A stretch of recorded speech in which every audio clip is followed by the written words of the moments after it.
Capítulo 3. Uma corrida de comitê e uma longa história. Aquela era com certeza uma turma estranha que se reunia nas margens do lago.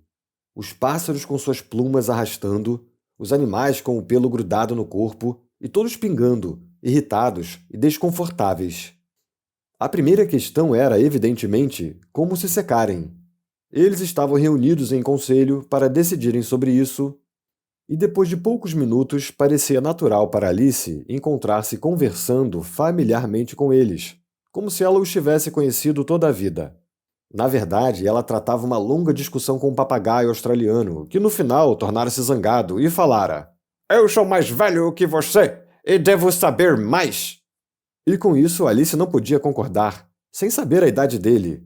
E como o papagaio recusava-se terminantemente a dizer sua idade, nada mais havia a dizer. Finalmente, o rato, que parecia ser a pessoa de maior autoridade entre eles, bradou: "Sentem-se todos vocês e ouçam-me! Eu vou fazê-los secar!" Eles sentaram-se então em círculo com o rato no meio. Alice mantinha seus olhos fixados ansiosamente nele, pois ela tinha certeza que pegaria um resfriado se não secasse logo. "Vocês estão todos prontos? Essa é a coisa mais seca que eu conheço. Silêncio na roda, por favor. William, o Conquistador, cuja causa foi favorecida pelo Papa, logo submetido pela Inglaterra, que desejava líderes, acostumada à usurpação e à conquista. Edwin e Morcar, os condes de Mercia e Northumbria." Disse o papagaio com um calafrio. "Desculpe-me", interferiu o rato carrancudo, mais educadamente. "Você falou alguma coisa?" "Eu não", respondeu o papagaio rapidamente. "Pensei que tivesse", retrucou o rato. "Prosseguindo, Edwin e Morcar, os condes de Mercia e Northumbria, declararam para ele, e ainda Stingand, o patriótico arcebispo de Canterbury, achou que... "Achou o quê?" perguntou o pato. "Achou que..." o rato replicou irritadamente. "É claro que você sabe o que significa." "Eu sei o que significa muito bem, quando sou eu que acho", afirmou o pato. "Geralmente é um sapo ou uma minhoca. A questão é, o que o arcebispo achou?" O rato não entendeu a pergunta, mas apressadamente foi em frente. "Achou que era aconselhável conhecer William e oferecer-lhe a coroa. O procedimento de William no início era moderado, mas a insolência dos seus normandos... Como você está indo, minha querida?"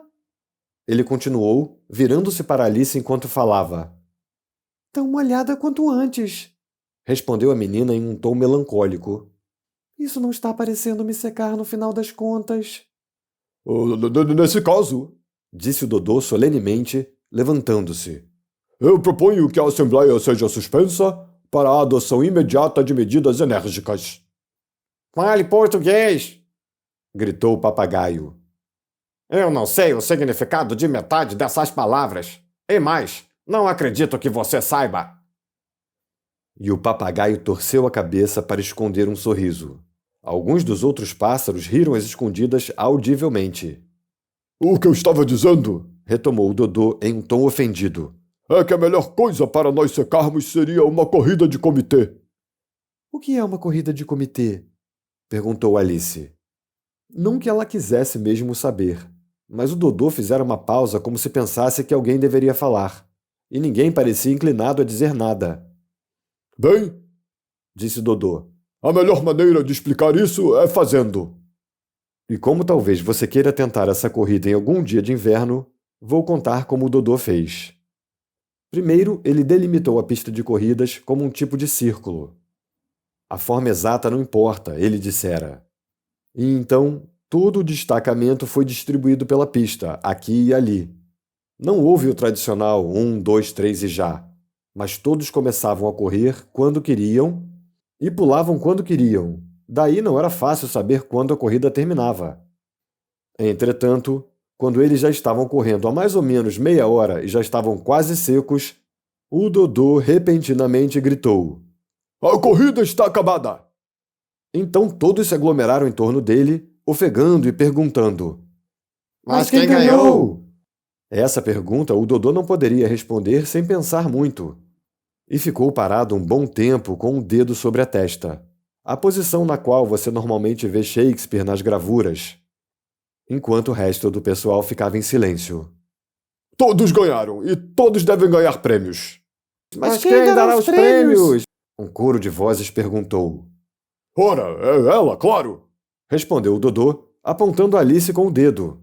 E já toda a turma rodeava a menina, gritando de maneira confusa. Prêmios! Prêmios! Prêmios! A Alice não tinha a menor ideia sobre o que fazer e, em desespero, colocou a mão no bolso e puxou uma caixa de confeitos. Felizmente a água salgada não entrara nela e distribuiu as balas como se fossem prêmios. Deu na conta exata, um para cada um. Mas ela precisa ganhar um prêmio também! Lembrou o rato. É claro! Replicou o Dodô solenemente. O que mais você tem no bolso?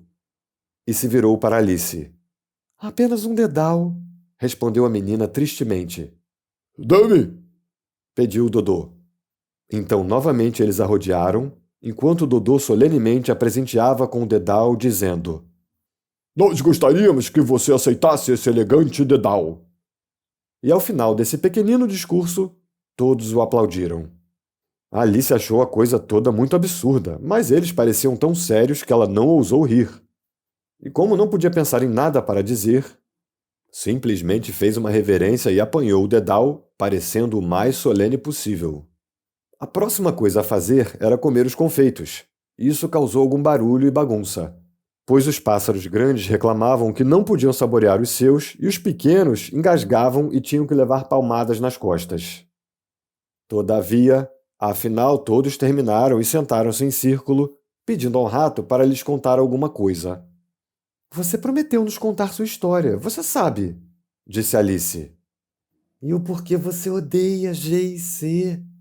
Ela terminou sussurrando, com medo que ele se ofendesse novamente. A minha é uma longa e triste história, disse o rato, virando-se para Alice, suspirando. Mas por que você a chama de triste? Perguntou Alice. Alice continuava confusa sobre isso, enquanto o rato estava falando, pois a história que ele contava era mais ou menos assim. Furioso diz para o rato que ele conheceu em casa. Vamos logo para o tribunal, nós dois, eu vou te processar. Pode vir logo, vai ser agora. Não tenho mesmo nada para fazer esta manhã. Disse o rato para o monstro. Este processo, prezado senhor, sem júri ou jurados, vai ser uma grande perda de tempo. Eu serei o júri. Eu serei o juiz. Respondeu o esperto furioso. Eu vou te julgar agora, e agora vou condená-lo à morte. Você não está prestando atenção, disse o rato para Alice severamente. No que você está pensando? Desculpe-me, respondeu Alice humildemente. Você já estava na 5ª volta, não é? Eu não! Gritou o rato com voz aguda, muito bravo. Você não presta atenção em nós! Um nó, disse Alice, sempre pronta para ajudar, olhando para todos os lados. Deixe-me ajudar a desfazer esse nó. Eu não disse nada desse tipo! Disse o rato, levantando-se e andando. Você me insulta falando essas besteiras! Eu não quis dizer isso, suplicava a pobre Alice. Mas você se ofende tão facilmente. O rato apenas rosnou em resposta. Por favor, volte e termine sua história. Alice chamava, e todos os outros juntaram-se em coro. Sim, por favor, termine, conte. Volte, conte. Sim, por favor, conte. Mas o rato apenas balançava a cabeça impacientemente e caminhou ainda mais rapidamente. Que pena que ele não queria ficar, suspirou o papagaio, e logo o rato já estava longe. E uma velha carangueja aproveitou a oportunidade para dizer à sua filha: Oh, minha querida, que isso lhe sirva de lição para que você nunca perca o seu humor. Segure sua língua, mãe, retrucou a jovem carangueja de um jeito muito impertinente. Você acaba com a paciência de qualquer ostra. Eu queria que nossa Diná estivesse aqui, disse Alice em voz alta, dirigindo-se a ninguém em particular. Ela iria logo trazê-lo de volta. E quem é a Diná? Se é que eu posso fazer essa pergunta, interveio o papagaio. Alice replicou ansiosamente porque ela estava sempre pronta para falar de seu animalzinho de estimação. Diná é nossa gata. Ela é muito boa para pegar ratos. Você nem pode imaginar. E eu queria que você a visse atrás de pássaros. Ela pode comer um passarinho tão rápido quanto olhar para ele. Esse discurso causou uma forte sensação entre o destacamento. Alguns pássaros fugiram. Uma velha matraca começou a se agasalhar muito cuidadosamente, observando. Eu preciso ir para casa. O sereno não cai bem para minha garganta. E uma canária chamou numa voz trêmula seus filhotes. Vamos, queridos. Já está na hora de vocês estarem na cama. Com diversos pretextos, todos se foram, deixando Alice sozinha. Eu acho que não deveria ter mencionado Diná, ela disse em um tom melancólico. Parece que ninguém gosta dela aqui embaixo. E eu tenho certeza que ela é a melhor gata do mundo. Oh, minha querida Diná. Eu queria saber se volto a vê-la algum dia. E aqui, a pobre Alice começou a chorar novamente, pois se sentia muito solitária e deprimida. Em pouco tempo, entretanto, ela novamente ouviu o barulho de passos à distância e olhou ao redor impacientemente, meio que esperando que o rato tivesse mudado de ideia e voltado para terminar a história.